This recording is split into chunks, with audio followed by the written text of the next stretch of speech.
Hello, Professor Bright here. Welcome back to A House of Many Doors, where last episode, Zhang Basho finally decided that yes, we do have to find the lady. And that's a bit of a ways away. So we have a few things we could do. What I kind of want to do, and I'm debating whether this is a good idea or not, is just go through Penpusher, City of Keys, then hang right, and just swing over. But, well, I might decide otherwise. My goal for today, really, is just to get back to the City of Keys. Because I've decided we're just going to turn in all those little poem materials. Because I can use the stats. I'm not going to actually read any of the poems, though, because honestly, past a certain point, you figure out what the, okay, nope. What the procedural generation of poems is likely to get you. You get the pattern, at the very least. Doesn't seem to be enough variety to keep it interesting. Which is a bit of a shame. I think it might have worked out better, and we've had so many episodes I might have said many things before, but I think it might have worked out better if it was procedural generation of descriptions of poems. You know, like this is a elegy. It has a 3-2-1-3 structure, and I don't know poems well enough to actually, provide description for it, so I probably really shouldn't. But no, or add in that it evokes feelings of melancholy. Yeah, not got many good description of feelings, sorry. Not really good at that kind of thing. At least not what I'm trying to force it out of my brain and focus on not getting attacked by various things that want me dead for one reason or another. Well, at least one person didn't. But no. Moving right along. Oh dear, I've missed the contact. Dear. Back down. This is what happens when you get distracted about talking about things. Harumph. And is another reason I kind of would have liked to have... it doesn't matter, really. Just some game design choices that I disagree with. Anywho, let's go south, and then east to the not to the Drifting Bean, although we might do that today as well. But no, to Penpusher's contact. Want to have a chat, see how things are going. Want to help my crew before we end up, well, doing what we have to do with the garden.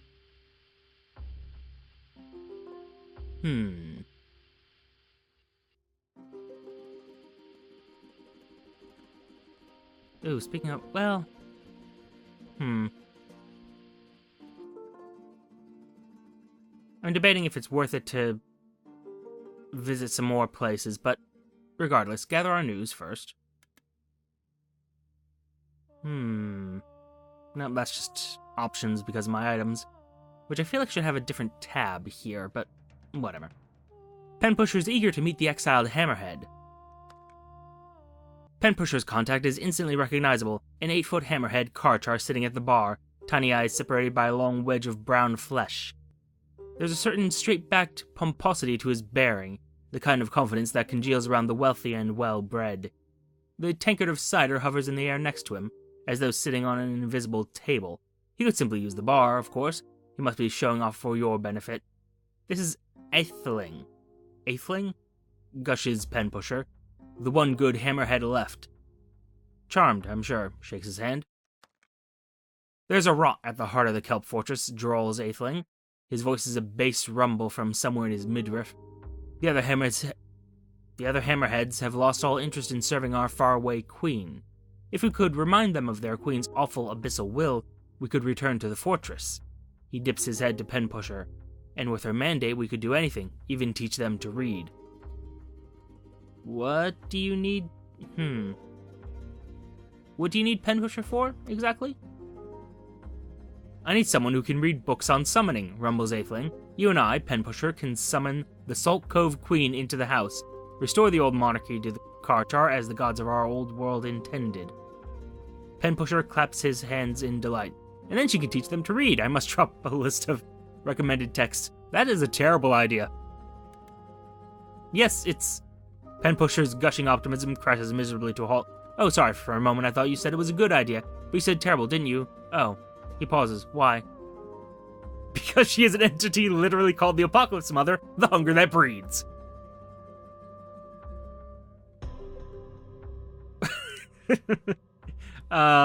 Yeah, I'm going with that.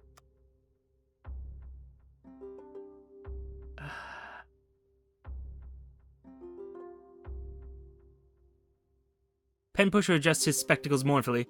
Oh, but this was my only hope. A shame, says Atheling. I had hoped to involve a Kartar in my design rather than just some hired, literate human. He pauses, drains his tankard, then beckons you. May we speak privately? Sure. You two... Oh, I didn't want to leave him behind. Oh. Oh well. You two have fun, says Penpusher. I understand your concern, says Atheling, once you are safely out of Penpusher's earshot. I do. The Salt Cove Queen is not to be summoned lightly. But trust me when I say this is an opportunity for you. Power and influence at your fingertips. If that's not enough, I can pay you 1,000 guineas when the task is done. All that remains is my fortune. What aren't you telling me? I resent these aspersions. I've been utterly honest. Atheling's gaze is unwavering. Okay, fine. We'll help you. Fine. Son of a bitch, I could have used these. Oh well. Atheling pulls 3 tattered, leather-bound books from his pack and hands them to Penpusher. Study well, dear friend, he says. These cost me nearly half my fortune. We also need to visit Founder's Fire, says Penpusher. The Circle are the greatest summoners in the house. I must learn from them before we attempt to summon the Queen. And for the ritual itself, I will need... Penpusher's mouth moves silently for a moment. 3 gallows candles, a sack of salt, warding iron, some occultist paraphernalia, and a powerful occult relic. Oh, and lots of fish. A really significant quantity of fish. I'll wait here, says Atheling. We can perform these rites in my room upstairs. I feel like the Old Hollow might be quite opposed to that, but sure.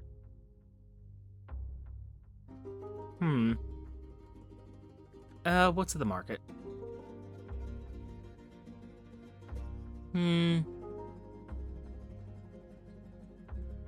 Some more fuel wouldn't hurt us. Anyway, to the north. Apparently we're going to try to summon the Apocalypse Mother, the hunger that breeds. This is a good plan. No negative repercussions for this whatsoever. I'm sure the Kartar back at their homeworld will be just dandy and fine with all this. They'll survive just great. No chaos there. What, remove their queen? Nah, it's fine. Actually, it would be kind of interesting, because they lost the Kelp Fortress. Maybe they changed their system of government in the, I assume, decades, centuries, since they, showed up here. I'll be curious to see. Anyway, no, let's look at something real quick. Let's see here. Well, actually, wander the streets, why not? Oh, the Lily in the Marsh, one performance troupe. Ah, yes, we've seen this many times before. Slip away. Well, There we go. It's the warding iron you're missing. Okay. Leave. And leave properly, because I have nothing else of interest here. My interest lies to the north. Although I might come back. Well, eventually I will come back. Speaking of... Hey. Do I actually have something that specifies... Well, let me get out of here. Something that specifies exactly what I need for Penpusher? That would be nice. The hunger that breeds. There we are. Oh, we just have to learn about it first before we get the actual amounts of stuff I need. I mean, that's more reason to go to the east, but I really kind of want to finish off the deal with the lady first. And, of course, well, the small matter of the Omnipope. Those guys. Those guys. I say the Omnipope, really it's the whole Cathedral of the Stolen Gods, but I kind of want to see the Omnipope again. Because I'm curious about... Well... No, I guess not. I'm just curious if he's immortal, actually. For reasons. I kind of want to try to kill him. But that's neither here nor there. Anyway, moving along.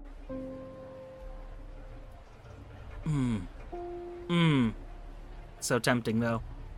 But no.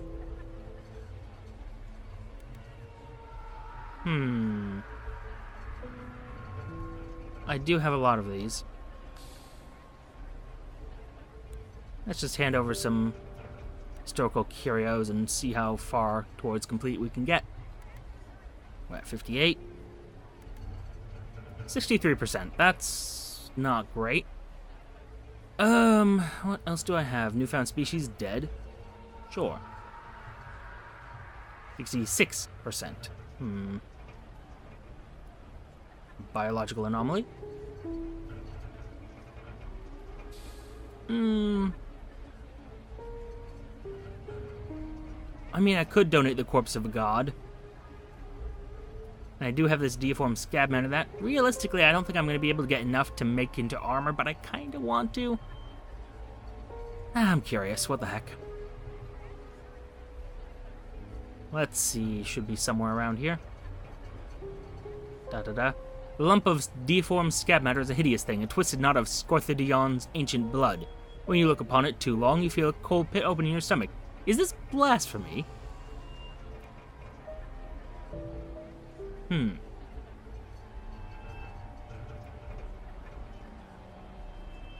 At the moment, the inspectors say the museum is illegal, says Ambrose, mopping the sweat from his brow. Apparently, we're including too many things the general public isn't allowed to know. I mean, this calls for a hefty bribe. You know how bureaucracy works. It's amazing the magic that can be worked by the right number of coins entering the right number of pockets. At their next inspection, the bureaucrats seem much more forgiving. The inspector conveniently drops his spectacles before he reaches the more controversial exhibits.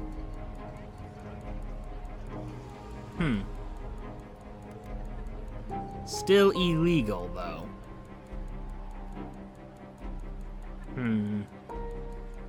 Well, let's donate the corpse of a god. The vast corpse of a god sits on gormless display like some common thing. This is an indescribable blasphemy. The citizens are whispering that you're mad and the museum is cursed. A little bit. Although if we're gonna do that, might as well go whole hog. You know what? I think we have enough. We can just finish this now. Bunch of ancient grimoires.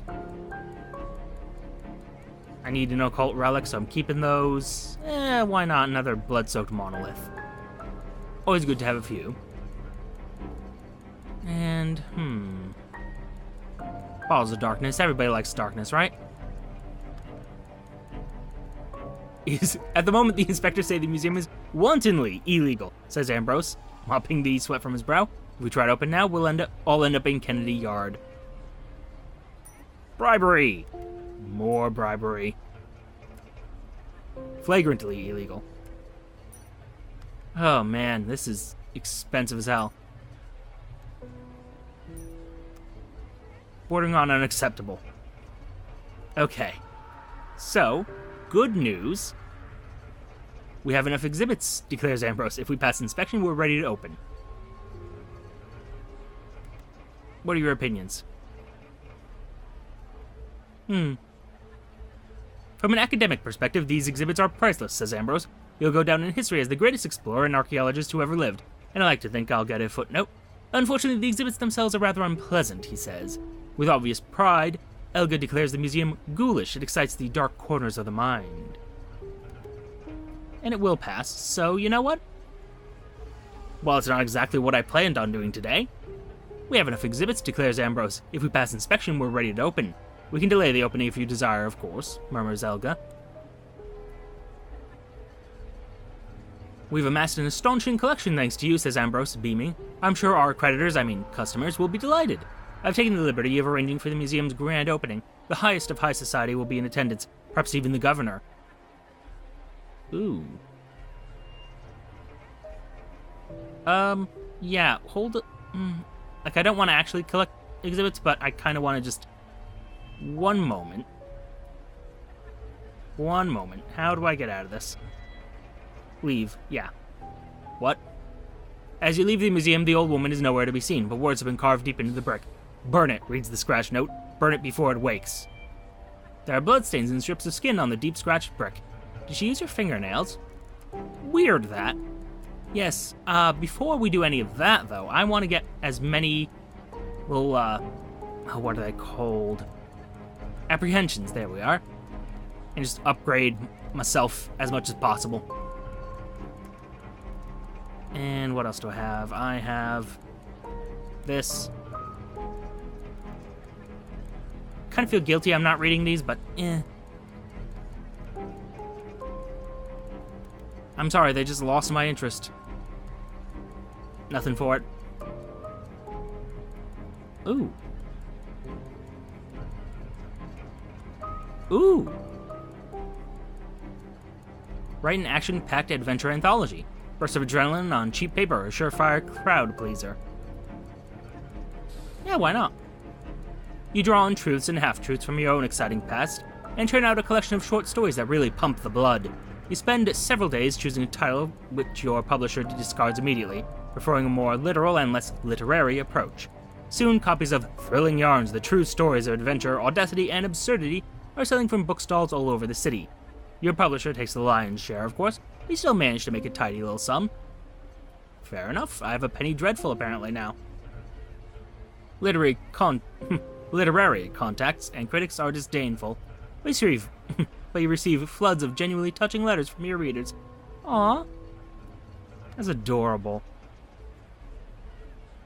I could make 3 magnum opuses, or at least work on them. 97% complete, and... oh. I assumed I would be able to work on it more, but okay.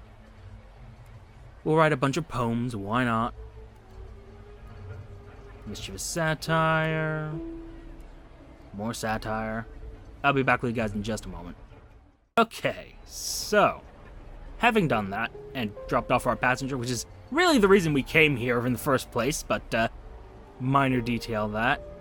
I actually want to leave real quick, because we have a ton of apprehensions. Used up all our materials on those. I said materials, thoughts? Feelings? I'm not sure what exactly we would call them. Memories, perhaps. What do I want to upgrade, though? I kind of want more esoterica, but no, vigilance is useful. So we're gonna do this a few times. And what else we got? Might as well get this one to 50 to match with everything else. 53, 52. Yes. And then, my question is, what might we need during the opening? And it's probably going to be esoterica or spirit. I'm very specialized in those two, though, so... you know what? We're just going to go in. Open our museum. I am satisfied. Open the museum to the public. You'll no longer be able to add exhibits. Many tiered cakes wobble past on rattling trolleys. Balloons colorfully flood the air. Fireworks light the city in gold and green and violet. Ambrose whirls effervescently from small talk to small talk. Elga lurks in a dark corner, sips wine and glowers at the guests. And what guests? Interest in the museum has been at fever pitch for months, and now all manner of dignitaries have crawled out of the woodwork to investigate. Archbishops, aristocrats, and ambassadors swap anecdotes. MPs from the City of Knives mingle with shrouded councillors. Even spotted the scarred minister of Ghoul Watch. As they all sit in the atrium for a glittering banquet, Ambrose taps his wine glass. Before we begin, I want to hear a few words from the person who collected such fine treasures. The person who made all this possible, Brian Bright. Oh dear. Warn your audience that the museum is cursed and will bring doom to the City of Keys. Tempting. But no, humbly thank Elga and Ambrose for their hard work. They did quite a bit. fuck? Some of these options, oh dear. The audience applaud you politely and then applaud rather more enthusiastically as the waiters bring out the first course. The band begins a merry tune. A scream cuts through the laughter music, then another. A chorus begins. The food is rotting on the plates, the meat exploding with maggots. An ambassador begins to gorge himself, begging and weeping for more. An aristocrat cuts at herself with a steak knife, giggling as she pops severed fingertips into her mouth. The musicians continue to play, discordant and screeching. Most of the dignitaries are rushing from the atrium, pushing each other to the floor. Some remain at their tables, shrieking or weeping. A laughing archbishop leaps upon Ambrose Monsoon and stabs him repeatedly with a fork. A shaking, a rumbling. The museum's floor is splitting, red light shining through the cracks. Professor Elga Pute is standing beside you, her hand on your shoulder, a proud smile on her face.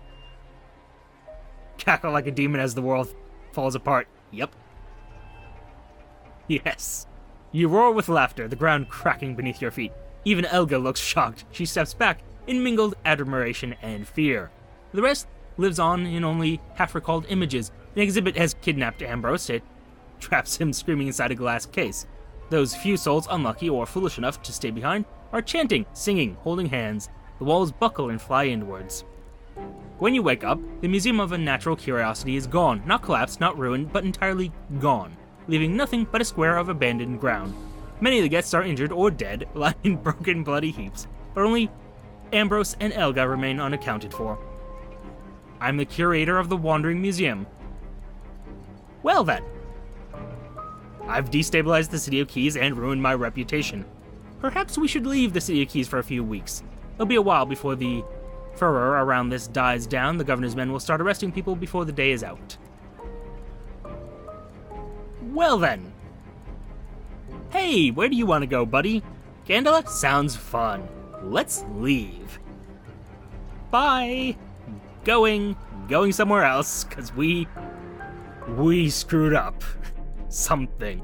Now, admittedly, they did warn me about this, but, well, I am suitably concerned right now. Oh boy. I feel like that's gonna have repercussions, the whole destabilizing the City of Keys and destroying my reputation, which I'd been building up for a while, by the way.